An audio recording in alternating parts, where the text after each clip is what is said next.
వి gold trusted gold buyers తాకట్టులో ఉన్న బంగారాన్ని విడిపించి ఈ రోజు ఉన్న మార్కెట్ ధరకే కొనబడును. మరిన్ని వివరాలకు సంప్రదించండి 7771077720.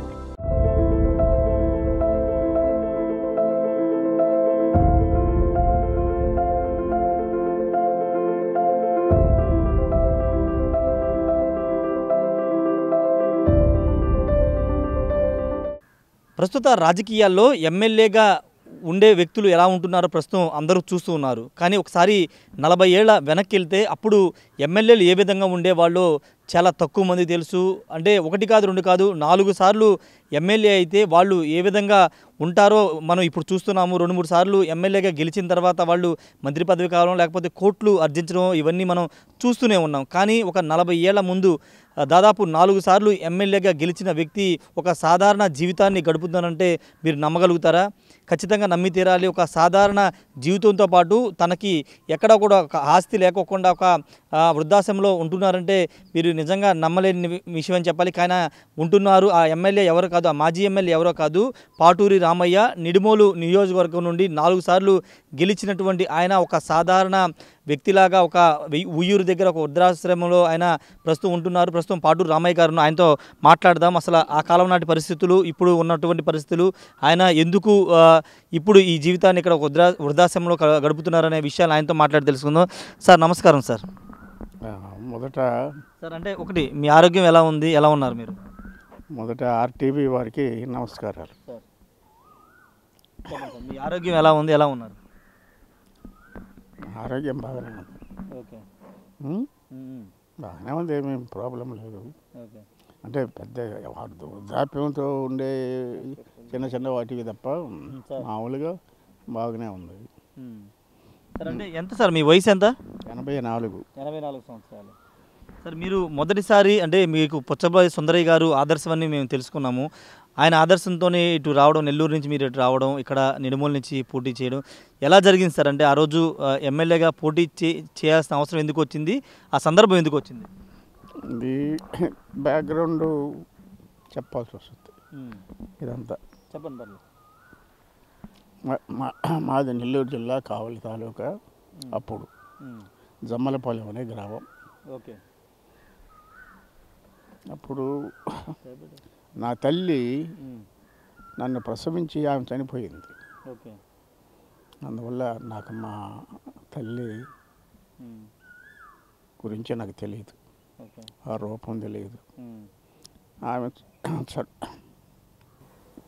ఆమె లాలన్నది లేదు, ఉంటే కదా తెలిసేది.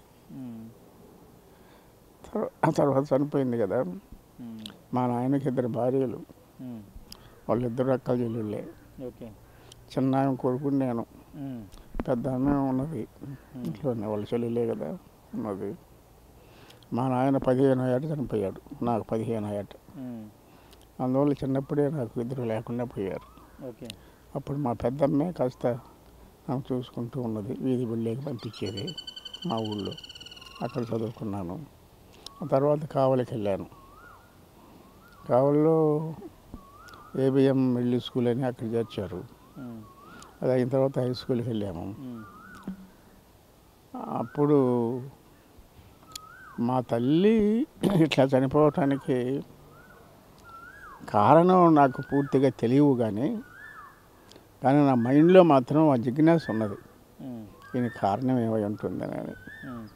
తర్వాత నా వయసు పెరిగే కొద్ది పేదరికమే కదా,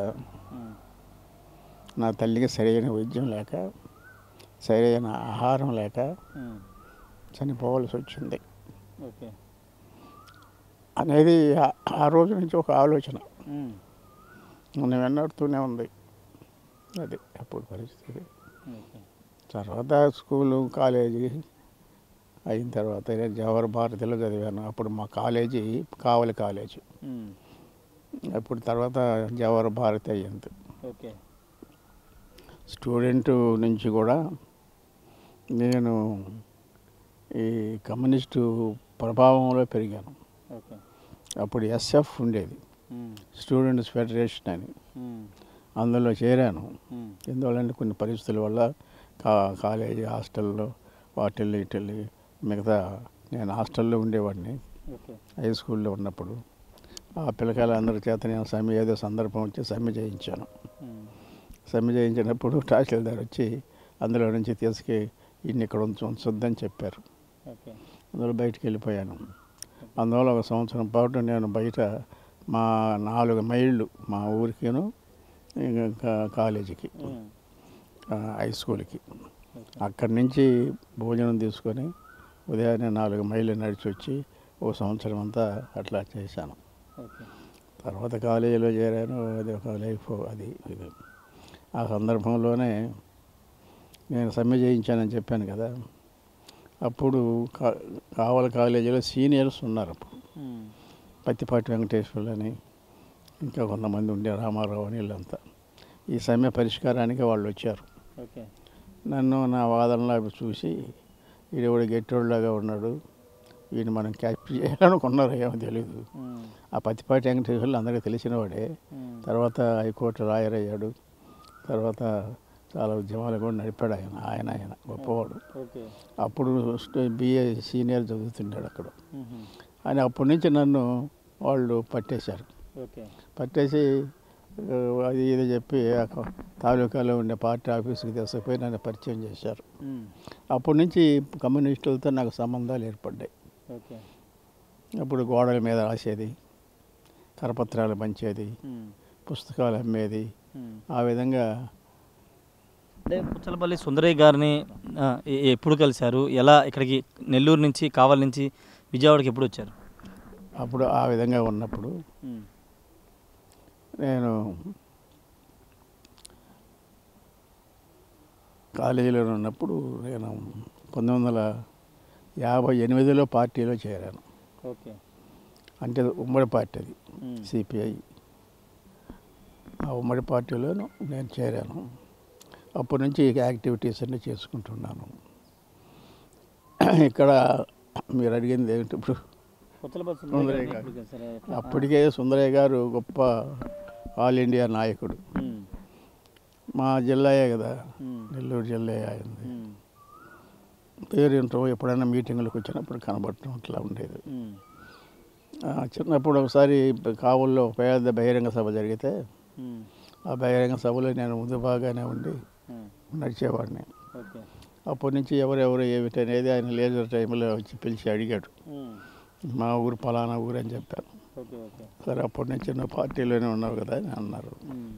చేస్తున్నానండి అని చెప్పాను. ఇక అంతే, ఆయనకి నాకు పెద్ద అప్పట్లో ఇది లేదు, చూశాడు మాట్లాడాడు అని అన్నాడు.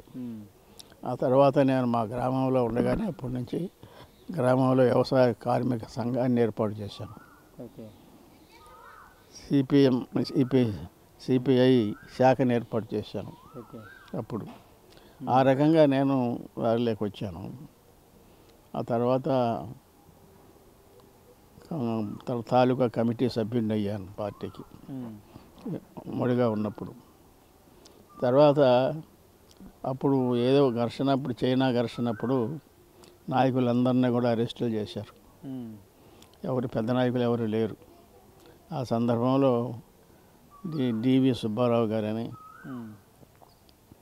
తర్వాత ABK ప్రసాద్, పేరు తెలుసుగా, ABK ప్రసాద్, వాళ్ళిద్దరు కలిపి జనశక్తి అనే వారపత్రిక నడుపుతూ ఉండేవాళ్ళు. అది వాళ్ళు జైలు నుంచి వచ్చి నాయకులు వచ్చిన తర్వాత ఆ జనశక్తి వారపత్రికని దినపత్రికగా చేశారు. జనశక్తి దినపత్రిక. అందులో పనిచేయటానికి అని చెప్పి పార్టీ స్టేట్ కమిటీ మా జిల్లాని అడిగారు, ఎవరినైనా ఇద్దరు మంచి కుర్రాళ్ళని ఉంటే పంపండి, తయారు చేసుకుంటాం, అది పంపండి అని అడిగారు. సరే, అంతకుముందు శ్రీహరి అని ఒక ఆయన ఉండేవాడు, ఆయన్ని పంపారు. తర్వాత వారం రోజులకి నన్ను పంపారు. ఆ విధంగా మేము విజయవాడకు వచ్చాం. విజయవాడకు వచ్చిన తర్వాత పూర్తి స్థాయిలో యాక్టివ్గా ఎమ్మెల్యేగా పోటీ చేయాలని మీరే అనుకున్నారు, లేకపోతే నా పార్టీ ప్రపోజ్ చేసిందా? నాకు నేను ఊహించలేదు కదా. మా పోటీ వాళ్ళ మేము పార్టీ ఎమ్మెల్యేలు అవుతామని అట్లా ఊహిస్తాము. ఏముంది, నాకు ఏమీ లేదు కదా, అప్పటికే లేదు.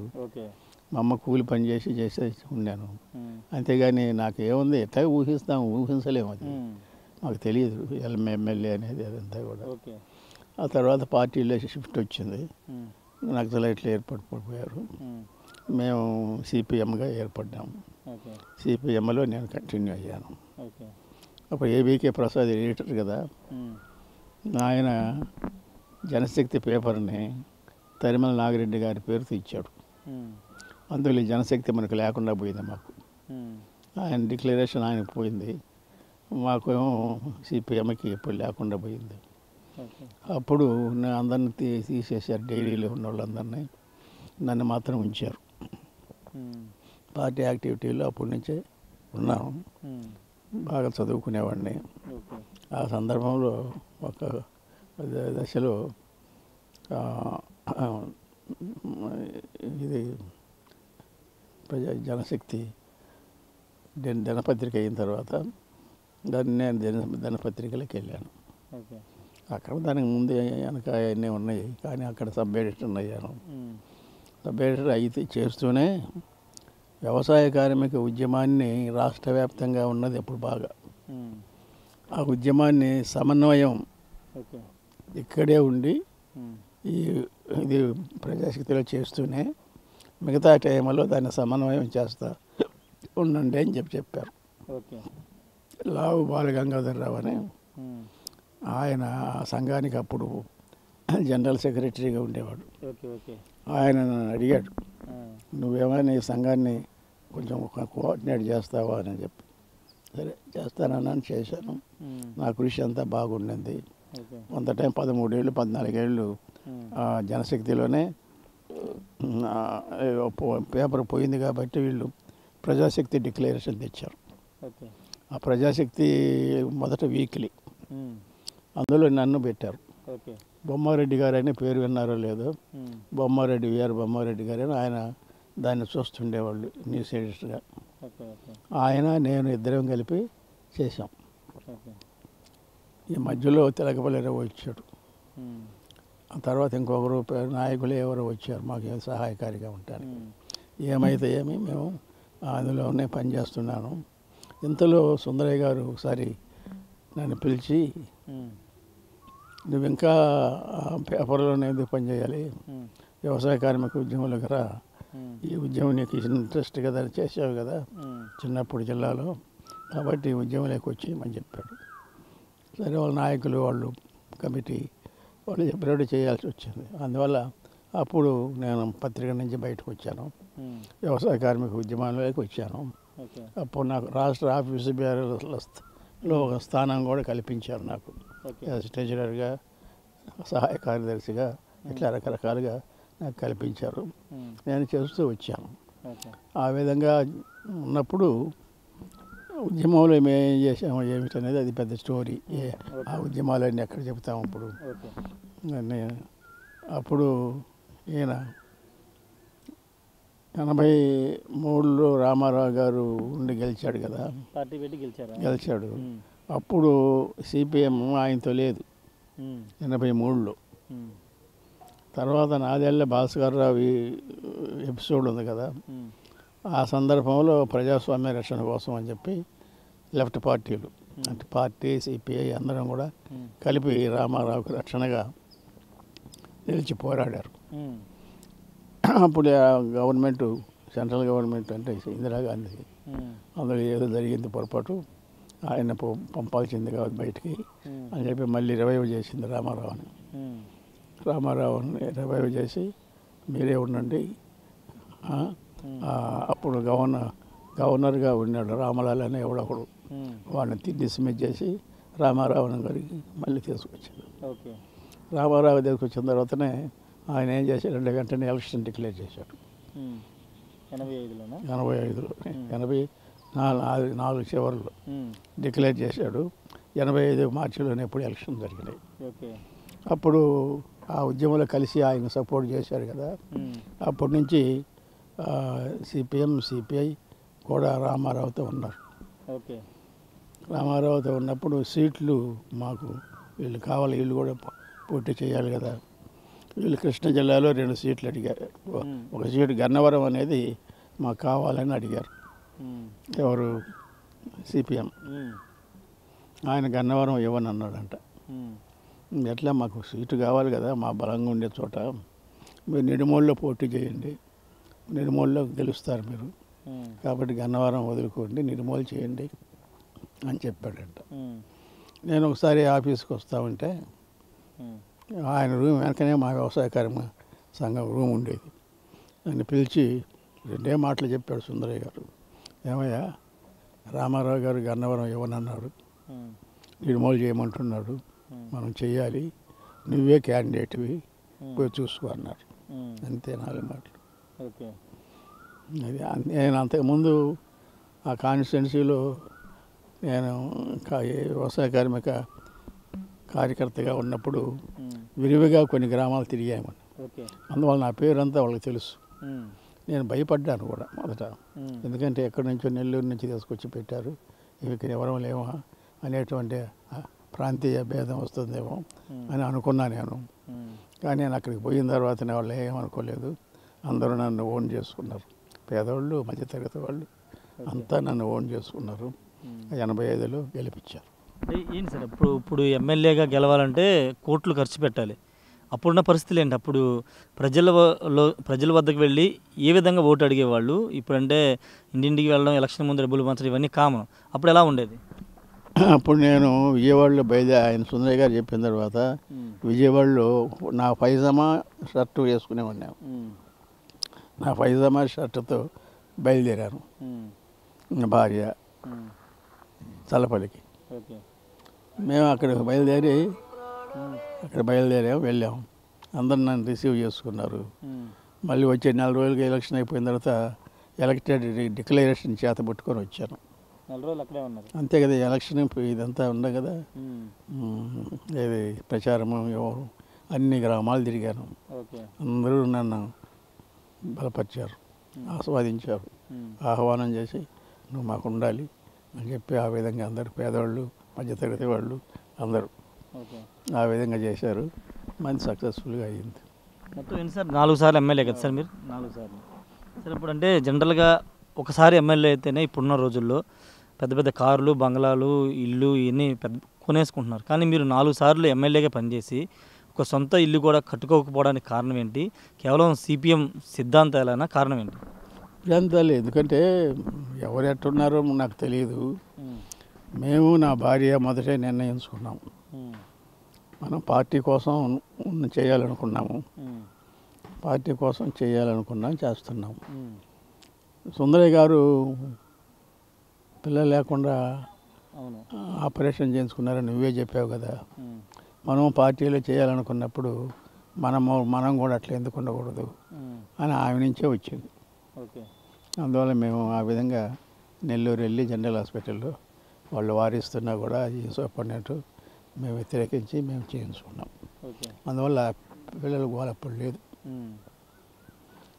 అది అయిన తర్వాత గ్రామాల్లో మీరు అడిగేది ఎట్లా మీరు క్యాంపెయిన్ చేశారు అనేది కదా. అది కాదు, 4 సార్లు ఎమ్మెల్యే గెలిచిన మీరు ఇప్పటివరకు ఇప్పుడేమో వృద్ధాశ్రమంలో ఉంటున్నారు. ఒక సొంత ఇల్లు కానీ, ఒక ఎకరం పొలం కానీ మీకు లేదు. కానీ ఇప్పుడేమో ఎమ్మెల్యేలు చూస్తే కోట్లు సంపాదించుకుంటున్నారు, ఎన్నికల్లో కోట్లు ఖర్చు పెడుతున్నారు, దానికి డబ్బులు తిరిగి సంపాదించుకుంటున్నారు. కానీ మీరు ఎందుకు 4 సార్లు ఎమ్మెల్యే అయినా మీరు కనీసం ఒక ఎకరం భూమో, ఒక సొంత ఇల్లు ఎందుకు కట్టుకోలేకపోయారు? చెప్తాను. ఫస్ట్ ఎలక్షన్ అయిన తర్వాత విజయవాడకి బయలుదేరాము. రాత్రి విజయవాడకి బయలుదేరిన నేను నా భార్య బయలుదేరినప్పుడు తలుపు వారుగా చేసి బయలుదేరి మా సంచులన్నీ పెట్టుకున్న తర్వాత, ఏమండి మనం ఎక్కడో పుట్టాము, ఎక్కడో పెరిగాము, ఇక్కడ పార్టీలు పనిచేయడానికి వచ్చాము, ఇక్కడ ఎమ్మెల్యే అవుతామని ఎవరూ అనుకోలేదు, నీకు అవకాశం ఇక్కడ ప్రజలు ఇచ్చారు, మన వల్ల పార్టీకి కానీ ప్రజలకు కానీ ఏ చెడ్డ పేరు వచ్చినా నేను బతకను అన్నది మాకు అనుకున్నది. అందువల్ల ఏమైనా మేము ఇదివరకు ఎట్లా ఉన్నామో అట్లాగా ఉండి పార్టీతో పనిచేయాలి అని నిర్ణయించుకొని చేశాం. అందువల్ల సంపాదన ఏదో ఇది చేయాలని అవన్నీ మేము అనుకోలేదు. అందువల్ల మాకు ఎలక్షన్ ఖర్చు కూడా 6-7 లక్షలు కూడా 5-6 లక్షల కంటే ఎక్కువ కావాలి మాకు. ఎందువల్ల అంటే గ్రామాల్లో మా శాఖలు ఉండేవి, పార్టీ శాఖలు ఉండేవి, వాళ్ళే ప్రచారం కానీ ఇదంతా కానీ చూసుకునేవాళ్ళు. అందుకని మాకేముంటుంది ప్రచారం, ఇది ఒక జీపును ఒక కారు ఉండేది ప్రచారంలో అంతే తప్ప ఒకటి కాదు. ఆ విధంగా అయ్యాం. సరే, అంటే మీరు అప్పుడు ఎమ్మెల్యేగా ఉన్నప్పుడు ముఖ్యమంత్రిగా ఎన్టీ రామారావు గారు ఉండేవాళ్ళు. ఆయనతో మీ అనుబంధం ఎలా ఉండేది? ఆయనది కూడా మీ నియోజకవర్గం నిమ్మకూరు, ఎలా ఉండేది?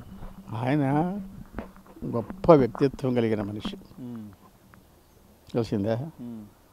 నన్ను బాగా ప్రేమించాడు. ఎందువల్లంటే పక్కనే ఉండటం ఏమో తెలియదు కానీ నా పట్ల చాలా ఇదిగా ఉండేవాడు.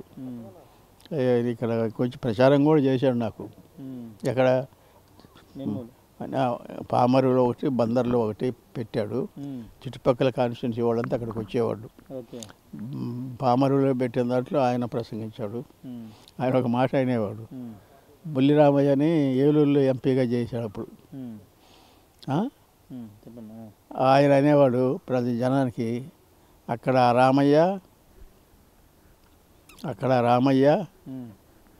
ఇక్కడ చిన్న రామయ్య, గుడివాడలో ఈ రామయ్య, ముగ్గురు రామయ్యలను పోటీ చేస్తున్నాం, మీరు గెలిపించండి అన్నాడు. అది అంత అభిమానం ఆ రోజు నుంచే పెంచుకున్నాడు. అది అందువల్ల మేము బాగానే ఉండేవాళ్ళం. నేను అడిగింది ఏది కూడా ఆయన లేదు అని అనలేదు. అన్నీ దానికన్నీ డాక్యుమెంటరీ కూడా వచ్చింది, ఒకటి చేశారు. ఇక్కడే ఉయ్యూరులో, మీది ఉయ్యారేనా? వేములవాడ, అవనగడ్డ. ఉయ్యూరులో చిన్నబాబు అని ఒక ఆయన ఉన్నాడు. కొంచెం డబ్బులు కూడా ఖర్చు పెట్టి మంచి ఫోటోగ్రాఫర్ని తీసుకుని పోయి నేను అప్పుడు పుస్తకం ఒకటి రిలీజ్ చేశాను. ఆ పుస్తకంలో కొన్ని ముఖ్యమైన అంశాలని నేను పేర్కొన్నాను. మనం చేసినవి 20 ఏళ్ళు చేసినవి అనేది ఒక పెద్ద గ్రంథం అవుద్ది, అంతే కదా. అట్లా కాకుండా అందులో కొంచెం ముఖ్యమైనవి అందులో పెట్టి చేశాను. ఆ పుస్తకం వాళ్ళు చదివారు. చదివి ఇట్లా ఉంటే పుస్తకం కాదు, యాక్టివిటీస్, అచీవ్మెంట్స్ అనేది ఎందరిమంది పుస్తకం చదువుతారు, అందువల్ల ఒక డాక్యుమెంటరీ చేద్దామని చెప్పి గాజి సుబ్బారెడ్డి అని ఒక ఆయన పేరు ఉండేది ప్రజానాట్య మండలిలో. ఆయన ఈ మధ్య లేడు, చనిపోయాడు. అందువల్ల ఆయన, ఇక్కడ చిన్నబాబు ఇద్దరు కలిసి ఆ డాక్యుమెంటరీ కూడా చేశారు. సరే, ఇంకోటి మీతో పాటే ఇప్పుడు ముఖ్యమంత్రిగా ఉన్న, ఆంధ్రప్రదేశ్ ముఖ్యమంత్రిగా ఉన్న చంద్రబాబు అప్పుడు కూడా ఎమ్మెల్యే, మంత్రి అనుకుంటా. ఆయనతో ఎలా ఉండేది? చంద్రబాబు గారితో అప్పుడు మీకు పరిచయం ఉందా? చంద్రబాబు తర్వాత వచ్చాడు కదా, ఆయనకంటే ముందు నేను ఎమ్మెల్యేని కదా. 85లో లేడు అనుకుంటా ఆయన. లేడు. ఆయన వ్యవసాయ కమిషన్ అని, అగ్రికల్చరల్ కమిషన్ అని ఒకటి పెట్టాడు. ఆయన పార్టీలోకి వచ్చి కాంగ్రెస్ నుంచి ఎమ్మెల్యే అయిపోయే మంత్రి అయ్యి ఉన్నాడు కదా. ఆ తర్వాత పెళ్ళి అయిన తర్వాత ఆయన తీసుకొచ్చిన తర్వాత పార్టీలో చేరిన తర్వాత ఆయనకి ఏ పదవి లేదు కదా. అందుకని అగ్రికల్చరల్ కమిషన్ అని ఒకటి ఏర్పాటు చేశాడు, అగ్రికల్చరల్ కమిషన్. ఆ కమిషన్కి చంద్రబాబు ఆయన్ని చైర్మన్ చేశాడు. దాన్ని ఆసరాతో ఆయన బాగా పార్టీ క్యాడర్ని, తర్వాత ప్రజల్లో, రైతుల్లో బాగా నిలదొక్కుని పనిచేశాడు. ఎవరు అంటే రాజశేఖర రెడ్డి గారితో కూడా అప్పుడు పరిచయం ఉందా మీకు? నాకు అప్పుడే నాతో ఎమ్మెల్యే, 85లో నాతో ఎమ్మెల్యే. అందులో అప్పటి నుంచి మేము ఇద్దరం కమిటీలో పనిచేసేవాళ్ళం. అసెంబ్లీ కమిటీల్లో ఆయన ఉండేవాడు, నేను ఉండేవాడిని, వెళ్తుండేవాళ్ళం. ఆ విధంగా తెలుసు. ఇప్పుడు అంటే ఏంటి సార్, అంటే ఇప్పుడు మీరు ఒక చిన్న పాపను పెంచుకున్నారు, పెద్ద అయ్యారు అని ఉంటున్నారు, కానీ మీరు ఇక్కడ వాళ్ళ దగ్గర ఉండకుండా ఇక వృద్ధాశ్రమంలో ఉండడానికి పాప ఎందుకుందంటే మేము అమ్మాయిని తెలంగాణ కామ్రేడ్కి ఇచ్చాం. అందువల్ల వాళ్ళు అక్కడే ఉండాలి కదా. నేను కూడా ఉంటాను అక్కడే. పోతే ఒక 4 రోజులు అక్కడ ఉండి ఒక 4 రోజులు ఎక్కడ ఉంటాను. ఇట్లా మేము వెళ్తూ ఉంటాం. ఆ పాపది తప్పు కాదు, నేను ఇప్పటికీ గొడవే, నువ్వు అక్కడ ఎందుకు, నువ్వు ఇక్కడ రావాలి కదా అని. నాకే ఇక్కడ నేను ఉండటానికి కూడా కారణం ఏంటంటే, ఇక్కడ 20 ఏళ్ళు చేశాము ఈ ప్రాంతంలో. అన్ని గ్రామాల్లోనూ పెద్దలు కానీ చిన్నలు కానీ నాకు తెలిసిన వాళ్ళే. ఇంతేకాకుండా పార్టీ రీత్యా కూడా ఇతర జిల్లాల్లో ఉండేటువంటి వాళ్ళు కూడా నాకు తెలిసిన వాళ్ళే. ఇక్కడ ఉండి నేను వాళ్ళతో మాట్లాడటానికి వీలుంటుంది. నన్ను చూడటానికి వస్తుంటారు.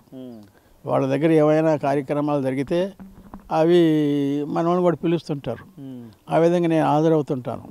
హాజరవుతా ఉంటే వాళ్ళందరూ అది ఒక రకమైనటువంటి బంధుత్వం ఉండేది. అందువల్ల నేను ఇక్కడే ఉంటానమ్మా, మీరు ఉన్నాను, నేను వస్తుంటాను కదా, నేను వస్తాను, మీరు వస్తుంటారు, ఎక్కడుంటే ఏముంది ఇదే కదా, అందువల్ల ఉంటున్నాను తప్ప నా కూతురు ఆమె అంటే కూతురు అంటే నా బ్రాటప్ డాటర్. మేము పిల్లలు లేకుండా చేస్తున్నాం కదా, అప్పటి నుంచి నియోజకవర్గంలో నాకు అమ్మాయిని తెలుసుకుని పెంచింది ఆమె, నా భార్య. ఆమె ఒక బ్రాటప్ డాటరు, పెళ్ళి అయింది, 2 పిల్లలు, వాళ్ళు చదువుకుంటున్నారు. అందువల్ల నేను నాదో పెద్ద సమస్య ఏముంది, అదేం కాదు.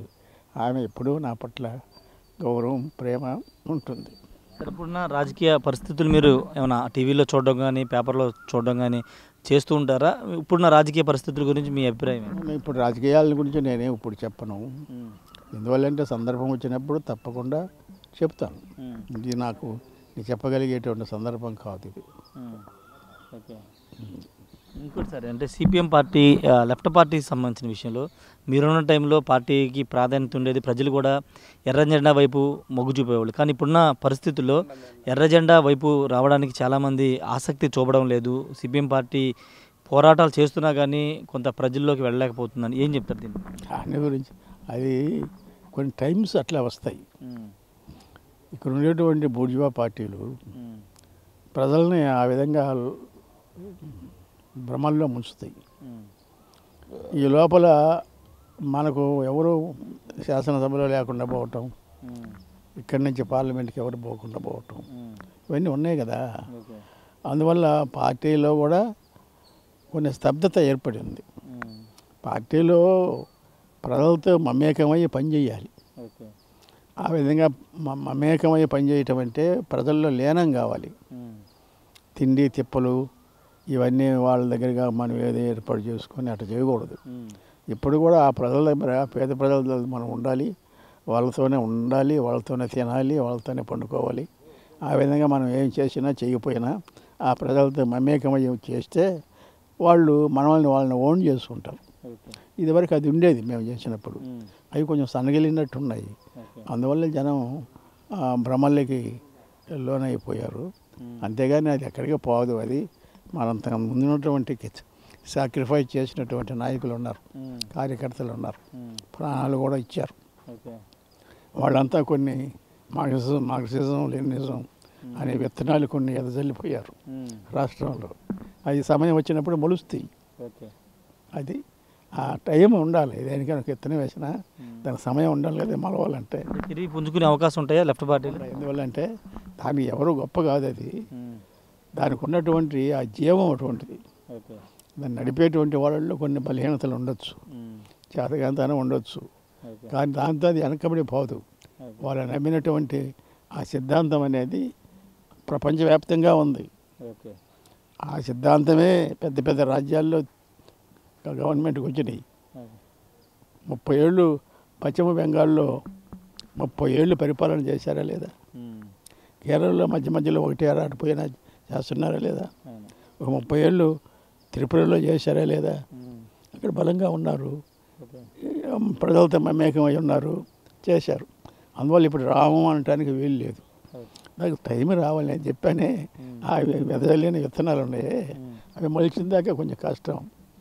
అది సరైన అదును వచ్చి మొలుస్తాయి, పెద్దవతాయి, చెట్లు మొలుస్తాయి, తప్పకుండా ప్రజలకు నీడనిస్తాయి. ఇంకో క్వశ్చన్ సార్, మీరు గతంలో ముఖ్యమంత్రిగా చేసిన జగన్ని స్వయంగా కలిశారు. ఆ రోజు కలిసినప్పుడు పాలన గురించి మాట్లాడారు. ఎందుకు కలవాలనుకున్నారు, ఎందుకు కలిశారు ఆ రోజు? పాలన గురించి అనే పాయింట్ కాదు. మేము ఇళ్ల స్థలాలు కావాలని పార్టీలో కానీ మేము వ్యవసాయ కార్మిక సంఘం కానీ కొన్ని సంవత్సరాలుగా పోరాడాం. పేదలకి అంత స్థలం కావాలని మేము పోరాడాము, జైలుకి వెళ్ళాము, దెబ్బలు తిన్నాము, పోలీసు లాఠీ ఛార్జీల్లో ఇన్ని పోరాటాలు చేశాము. కానీ అప్పుడు ఏమీ రాలా. ఎక్కడో అరాకొర ఎక్కడన్నా ఉన్నాయో కానీ మాసిస్గా రాలా. ఈయన వచ్చిన తర్వాత ఎందుకు అనుకున్నాడో ఏమో ఆ పేదలకి అందరికీ దాదాపు 30 లక్షల మందికి ఇళ్ల స్థలాలు ఇచ్చాడు. నేను అప్రిషియేట్ చేయాలి అని చెప్పి అనుకున్నాను. మేమంతా ఇవి చేశాము మంచి ఉద్దేశంతో. అప్పుడు ఉన్నటువంటి గవర్నమెంట్లు పట్టించుకోలేదు. కానీ మేము ఎవరూ అడగకుండానే నువ్వు చేశావు, అందువల్ల నేను ప్రశంసిస్తున్నాను అని చెప్పడానికి వెళ్ళాను. ఆ మాటలే చెప్పాను, వచ్చాను. అది ఫైనల్గా ఇప్పుడు ఏం చెప్తారు సార్? అంటే ఎమ్మెల్యేగా గెలిచి 4 సార్లు గెలిచి ఇంకేం ఆస్తులు లేకుండా ఈ శాశ్వత జీవితాన్ని ఇలా గడుపుతున్నారు. ఫైనల్గా ఏం చెప్పాలనుకుంటున్నారు? ఏం చెప్తాము, ఇప్పుడు విలువలు లేకుండా సజెషన్స్, మీ సలహాలు, మీ అనుభవం ప్రకారం మనం చేయాలనుకున్నప్పుడు విలువలతో ఉండండి. మనిషికి వ్యక్తిగతంగానూ విలువలు ఉంటాయి, రాజకీయంగానూ విలువలు ఉంటాయి. రాజకీయాల్లో ఉండేవాళ్ళు వ్యక్తిగతమైన విలువలు, రాజకీయ విలువలు కాపాడుకోవాలి. ఆ విధంగా కాపాడుకుంటే ఒకసారి కాకపోయినా ఒకసారి అయినా వాళ్ళకి విజయం వస్తుంది. అది ఆ విలువల్ని కాపాడమని చెప్తాను. Thank you so much sir. మొత్తంగా రాజకీయంగా, వ్యక్తిగతంగా విలువలను కాపాడుకోవాల్సిన అవసరం ఉందని పాటూరి రామయ్య చెప్తూ ఉన్నారు. విద్యార్థి దశ నుండి ఆయన సిపిఎంని, ఎస్ఎఫ్ నుంచి స్టూడెంట్ ఫెడరేషన్ ద్వారా, తర్వాత వ్యవసాయ కార్మిక సంఘానికి సంబంధించినటువంటి వాళ్ళు యాక్టివ్గా పనిచేసి తర్వాత సిపిఎం రావడం, తర్వాత విజయవాడ వచ్చి నిడుమూలు పోటీ చేయడం, ఇవన్నీ పరిణామాలు కూడా మనకు వివరించారు. ఏదేమైనప్పటికీ ఆయన నిజంగా చాలా మందికి ఆదర్శం అని చెప్పాలి. 4 సార్లు ఎమ్మెల్యేగా పోటీ చేయడమే కాదు, పిల్లలు పుడితే ఎక్కడ వాళ్ళ మీద స్వార్థంతో మళ్ళీ ఏదైనా అవినీతి చేయాల్సి వచ్చిందో, లేకపోతే డబ్బు సంపాదించాల్సి వస్తుందనే భావనతో పిల్లలు పుట్టుకోకుండా ఆపరేషన్ కూడా చేయించుకుని ఆయన తన రాజకీయ జీవితాన్ని కొనసాగించారు. 4 సార్లు 4 పర్యాలు ఆయన నిడుమూలు ఎమ్మెల్యేగా పనిచేశారు. ఎన్టీ రామారావు ముఖ్యమంత్రిగా ఉన్న సమయంలో ఆయన ఎమ్మెల్యేగా పనిచేశారు. ఎన్టీ రామారావు ఎంతో ఆప్యాయంగా ఉండేవాళ్ళని పాటూరి రామయ్య చెప్తున్నారు. ఏదేమైనప్పటికీ ప్రస్తుత రాజకీయ అంశాల మీద ప్రస్తుతానికైతే తాను స్పందించని మాత్రం పాటూరి రామయ్య అయితే చెప్తున్నారు. Camera person శ్రీనివాస్తో Rayesh RTV, Uyyuru నుండి.